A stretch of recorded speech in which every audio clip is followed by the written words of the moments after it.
Hey, what's up, card fighters? So I'm back here with a deck profile. This time we're doing GREEDON. I will be doing Almagestar, the mask build, very soon. There's just like some slight minor tweaks that I want to do to the grade 1 slot that I'm not entirely happy with yet. But I got the like 90% of the build I have down. It's really just like that one grade 1 slot that I'm not sure what to put in it yet. But I wanted in the meantime to profile my GREEDON build. This might not be the most competitive version of GREEDON. I would say this is more just like a fun, like, I would say probably like the most all-in combo strat on GREEDON, or I guess like the sackiest version of GREEDON, I would say. Not really the most competitive, but I thought it was like a really fun build that you could do with the new grade 2 support card. But just the GREEDON ride line. There's really not much to talk about here. But before we do actually get into the deck profile, I do have to say, don't forget to like, comment, and subscribe. It really helps the channel, guys. We're like literally one or like a couple, by this point, like a couple subscribers away from going to 700 subscribers. That's crazy, guys. So I just wanted to thank you for that. And just liking, commenting, sharing the video. Just, it helps so much. And, you know, it's just a moment of your time, like a lapse in judgment, you might say. But, like, even if you didn't like the video, just dislike it. It really does, you know, help the algorithm, I would say. But, besides that, I also do want to wish a happy birthday to Devi Cassidy. Check out his channel, guys. He's growing at a really exponential rate. We really do want to get his channel to by 500 subs. Like, I'm going to be posting this tonight, and tonight is his birthday, guys. So, like, happy birthday to him. Bro, like, he's so close to 500 subscribers. Like, that's his current, like, benchmark goal right now. He's, like, 12 or, like, 10 subscribers away. So, if you guys would just appreciate and help him out on his channel, he does really excellent V Premium and Premium content and discussion videos as well. But onto the deck profile. Sorry, I just want to give that little short tidbit of an announcement. Sorry if that bothered you guys, but I would prefer to do it at the beginning of the video than towards the end of the video where you guys probably wouldn't hear it at all. Getting on to this slot is like, at least right now until we get GREEDON Mask, this is just like your 6 cards that you kind of have to play, at least in the main deck. So you kind of have to play.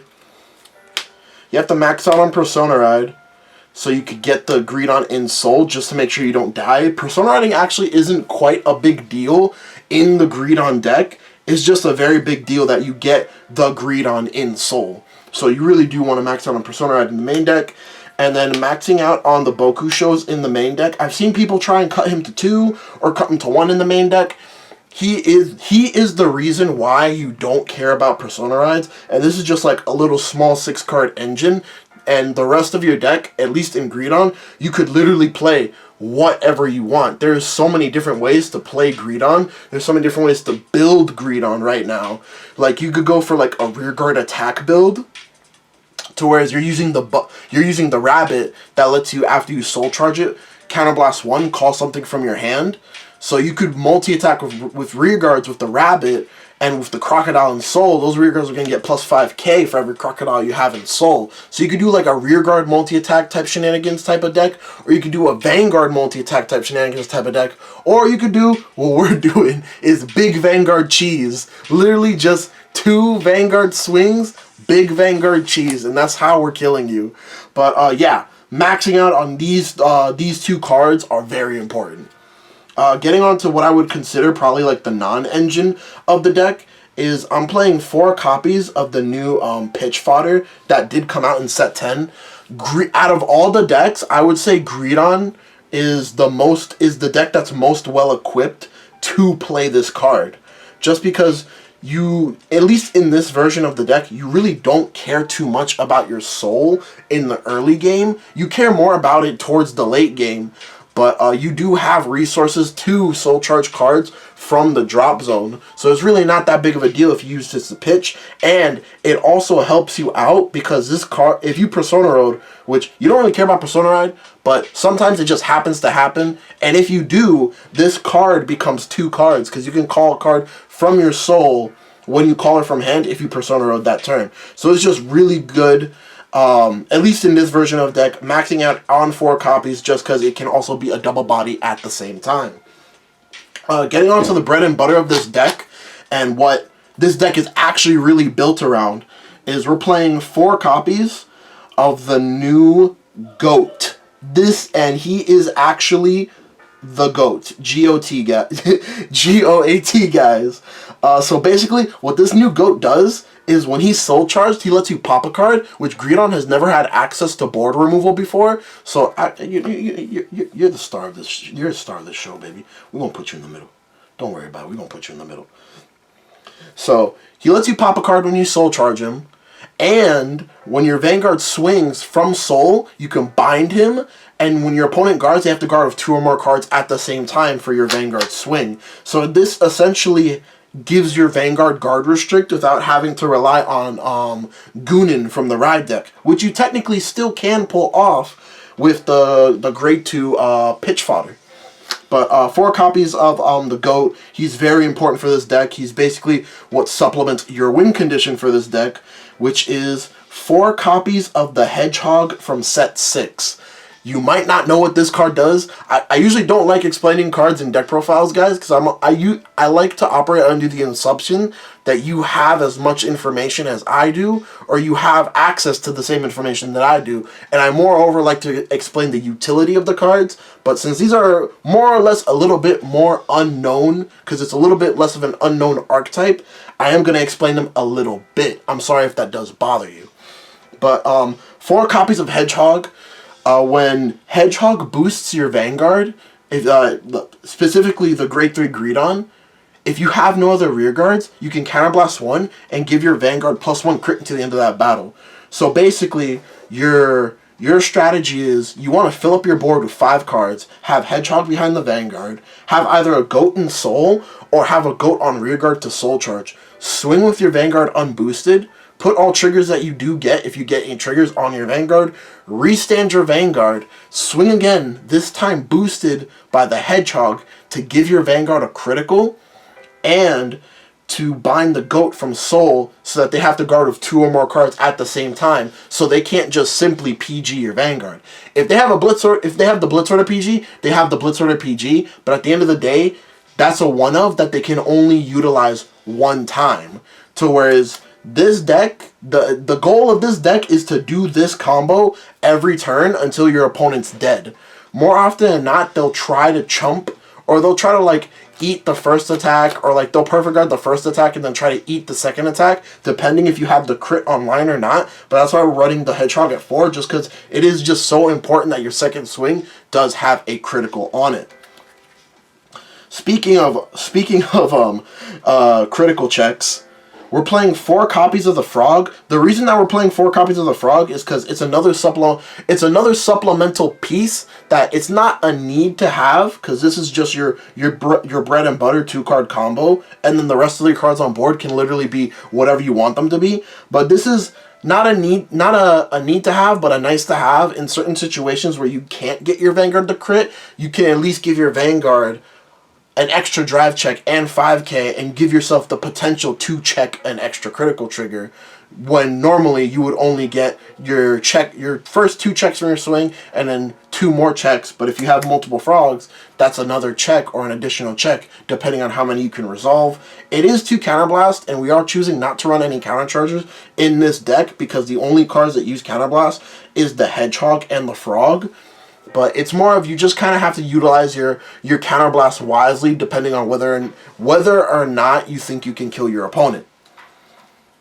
Because again, the idea of the deck is to sit at 6 damage so that your opponent can't heal, and to swing at them with crits and guard restrict, and hope that's enough. Very greedy build, greedy strategy. But you know, it's the archetype, baby. But getting on to the last of the grade 1s we play 4 of the Owl. The reason that I'm running the Owl in this build is because there's some times where you don't have the pitch hard fodder for ride, and you do have to discard a GOAT, or you do have to discard a Bokusho, or you do have to discard a GREEDON, and you're able to get those cards back into your soul with the Owl's ability. It's not going to trigger your Vanguards, oh, if you have 10 or more cards in Soul, to give it plus 15k, because this is going to resolve after the fact, because you can't interrupt skills in Vanguard. You have to resolve one skill first, and then be able to resolve the second skill. So this will always resolve after you activate GREEDON's ability, because you have to pay cost first, which is Soul Blast 2, and suck up 4 rear guards. But it's still a very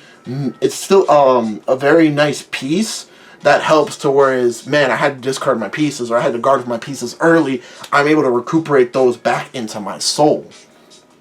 Which, we're not too heavy on getting to 10 soul. More often than not, you're not going to get to 10 soul. Like I said, your bread and butter of your power are your Boku shows. And your frog. Your frog also gives you power. And triggers. Those are your bread and butters of how you're giving your Vanguard that extra oomph that it normally wouldn't have. Getting onto the rest of the deck, which is pretty standard. There's really not much to say here.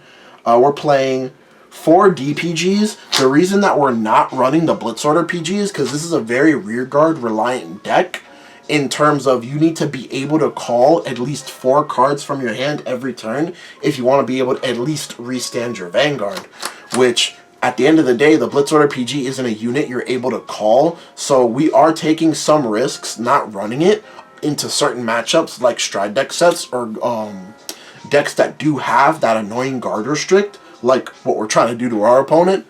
But it's just a risk that we are willing to take to just boost our overall consistency, even if it's just like by 1%. Onto the triggers. Really not much to say here. We're running 8 critical vanilla crits, because you don't need the push into soul crit. Like I said, you really don't care about soul in this build. All you care about is, do you have 4 rear guards to eat?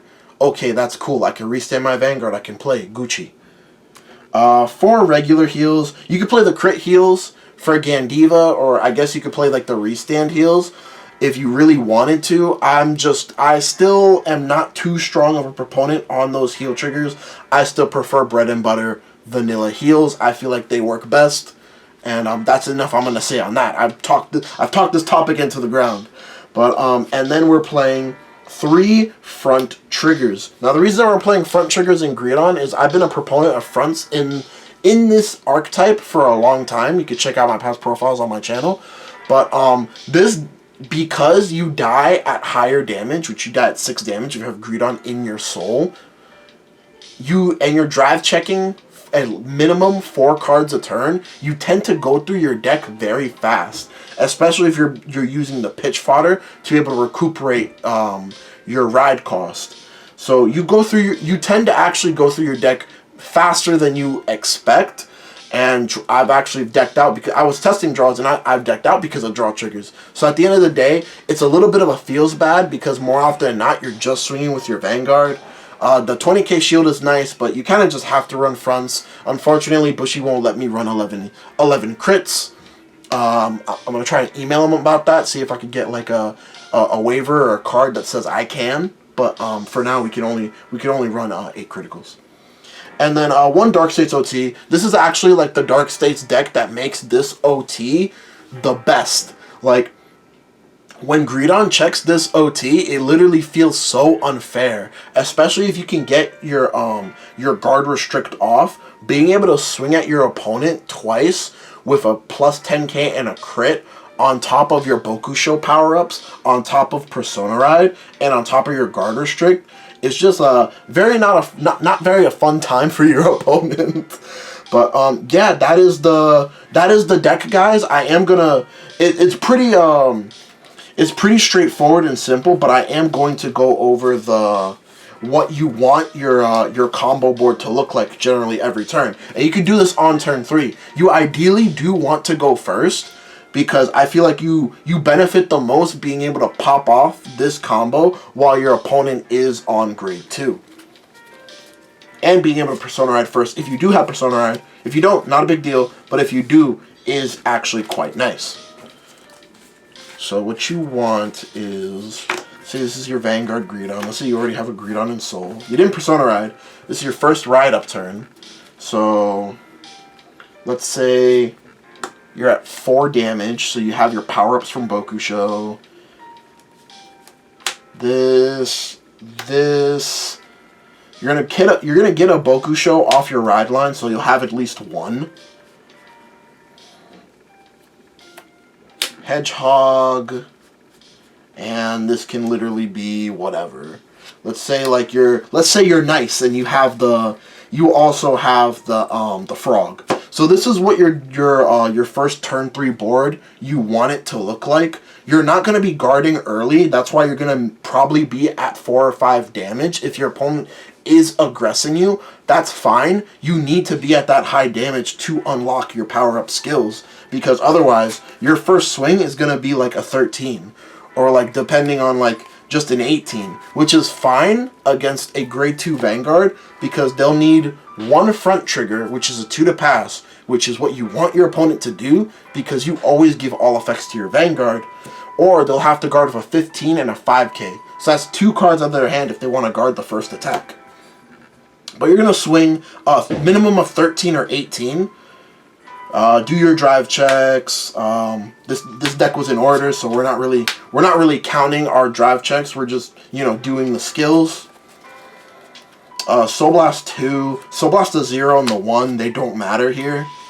You're gonna Soul Charge the Goat, Soul Charge the Bokusho, Soul Charge this, restand your Vanguard, CB2 for the Frog, give your Vanguard 5k, and then you're gonna swing, boosted by the Hedgehog, CB1 for the Hedgehog. Now your Vanguard has a crit, so this went from 18k to now this is 23, 28, 36 with a boost, not counting triggers, 36 with a boost, 2 crit, and if you think your opponent has a perfect guard, you can just pop this off as early as possible. This is not grade restricted to your opponent being grade 3 or greater. So this is 36 with a crit, triple drive, and your opponent has to guard with 2 or more cards if they want to guard this attack. Which again, the trigger checks here don't the trigger checks here don't matter. The deck was in order. I just wanted to show you guys what the bread and butter combo is, and if they kill this, it feels bad, but it doesn't feel too bad because you run 4 copies of this and you only need 1 behind your Vanguard. So this is actually pretty replaceable. But that's the deck profile, guys. Again, don't forget to like, comment, and subscribe. Share the videos. They've been a really big help. Like my community posts. I try to post like something daily. But yeah, guys, and please check out Devlin Cassidy, the Scholar. Check out his channel. We're trying to get him to 500 subs by the end of the night. That would be really awesome if you guys got him to 500 subs by the end of the night. That would be kind of like my birthday present to him. But anyways, guys, later.